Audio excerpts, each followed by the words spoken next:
Makinig, makinig, sapagkat ito ay mabuting balita. Itong huling salita ang namutawi sa kanyang bibig upang ipakita ang sakdal ng pag-ibig ng Diyos na lumikha ng langit at lupa. Nilathala sa bawat pahina ng mga talata, kabanata at bersikulo na habang buhay nang bumago sa kasaysayan ng mundo at sa katotohanan ng impyerno ay dapat destinasyon ng tao. Destinasyon mo.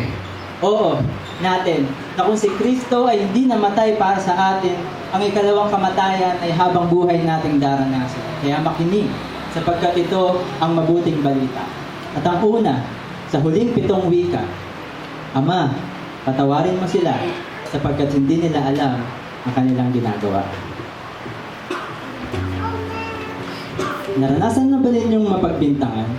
Yung tipong ikaw ang sinisi sa pagkakamaling hindi naman ikaw ang may kasalanan. Siguro naman alam nating lahat yan. At siguradong ayaw nating pagbayaran ang mga kasalanan hindi tayo ang may kagagawa. Tama? Natural lang yan. Pero ito ang hindi normal. Sa unang salita pa lamang ni Kristo ay pinakita na niya ang kanyang walang hanggang biyaya at awa ng kanyang pagbayaran ng mga kasalanan, hindi naman siya ang may gawa. Wala siyang kasalanan. Dahil siguro, kung tayo ang ipinako, sasabihin natin, Ama, patawarin mo ako sa mga kasalanan kong ginawa. Pero dahil siya ang ipinako para sa atin, sinabi niya, Ama, patawarin mo sila. Hindi nila alam ang kanilang ginagawa. Ano ba ang ating ginawa? Ano ba ang ginawa ng tao? Samahan niyo ako at isa-isahin natin ito. Una, hindi siya kinilala ng mga tao bilang Mesiyas. Kahit malinaw sa propesiya ni Propeta Isaias na siya ang Kristo, ganap pa rin sila ng iba. Ganap pa rin sila ng bago. Pangalawa, pinagtanuhan naman siyang mawala sa mundo ng mga punong pari at mga pariseyo. Para sa kanila, isa siyang malaking hipokrito sa kabila ng mga himala na nasaksihan ng mga taong ito. Ang pangatlo, ikagagawa naman ng mga disipulo.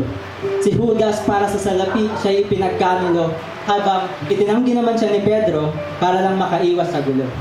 Pang-apat, pagkatapos siyang inaresto, siya itinuya, sinampal, dinuraan, pinalo at nilatigo para sa panglima.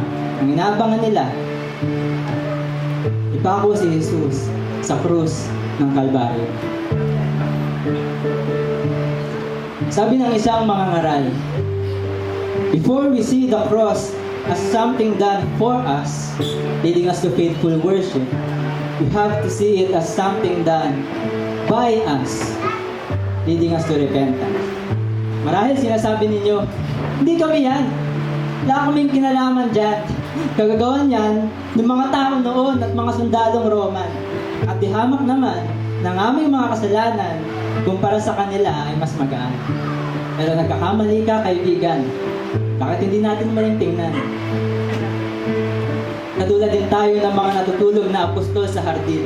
Sa tuwing tayo hindi nagmamatsyag at hindi nananalangin. Katulad din tayo ng mga pariseyo, naniniwalang may Diyos at alam ang mga kwento. Pero kapag hindi natin gusto ang kanyang plano, gusto natin siyang maglaho sa ating mga landas. Ipinagpapalit natin siya sa pansariling kagustuhan katulad ni Judas at katulad ni Pedro, ay itinatanggi natin siya sa halip na sa kasalanan na umiwas. Pwede tayong maghugas ng ating mga kamay katulad ni Pilato, pero hindi nito mababago ang ating kalagayan sa harap ng banal ng trono. At kung para sa ating mga kasalanan siya'y ipinako, marapat lang na sabihin, tayo mismo ang sa Kanya ay nagpako. Maaaring sa katotohanan tungkol sa kasalanan, tayo ay ignorante. Pero kahit kailan, hindi tayo magiging inosente. Ang importante, namatay si Kristo para sa kaligtasang permanente ng mga makasalanan, bayolente at rebelde. At isa ako sa mga nakaranas nito. Alam niyo kung paano? Binalikan ko ang nakaraan. Ang pinakamahalagang araw sa kasaysayan. Kasama ang daan-daang mga tao, mga pariseyo at mga sundalong Romano sa lugar na kung tawagin ay bungo.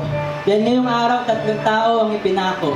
dalawang kriminal at si Yeso Cristo. Hindi ako gaanong naawa sa taong nasa kanan at sa nasa kaliwa. Ngunit bumaliktad ang aking sigmura nang makita ko ang sinapit ng taong nasa gitna. Wala mong nakarinig ay sumigaw ako, "Ang sasama ninyo! Wala siyang kasalanan, bakit na siya ipinako?" Nagulat ako sa aking paglupo. At pagtingin ko sa mga kamay ko, balot ito ng dugo. At hawak ko ang martilyo at pako na sa akin palang mga kamay. Ang dahilan ng pagkamatay ni Jesus na may akda ng buhay. At sa aking pagbubulay-bulay, nakita ko pa ang aking mga kasalanan. Naunawaan na kailangan ko ng kapatawaran at nasumpungan ang ginawa ni Kristo para sa aking kaligtasan. Propesiya ay kanyang isinakatuparan nang siya ay manalangin para sa mga makasalanan. Nang siya ay mamatay upang magkamit tayo ng kapatawaran nang buksan niya ang kalangitan para sa mga nagsisi at siya ang pinanampalatayanan. Ating mga kamay na marurumi at duguan ay kanyang hinugasan at kung ang damit niya ay pinaghati-hatian, ang mga nagsisi at nanampalataya ay kanyang dinamitan, hindi ng basta-bastang kasuotan, kundi ng sarili niyang katuwiran, upang malaya tayong makalapit sa kanyang harapan, sa harapan ng Diyos na makatarungan at makapangyarihan. Oo, nanalangin si Kristo para sa iyo. Oo, hinihingi ng tawad sa Ama ang mga kasalanan mo, pero hindi ibig sabihin nito, you're good to go. O lahat na ng mga tao sa kasalanan na iabsuelto, ang kailangan mo ay magpakumbaba. Sa kasalanan magsisi at kay Jesus manampalataya, maniwala na ang kanyang ginawa ay para sa mga kasalanan mong ginawa. Magpatuloy sa bagong buhay at sa bagong simula habang siya ay kinikilala sa kanyang salita.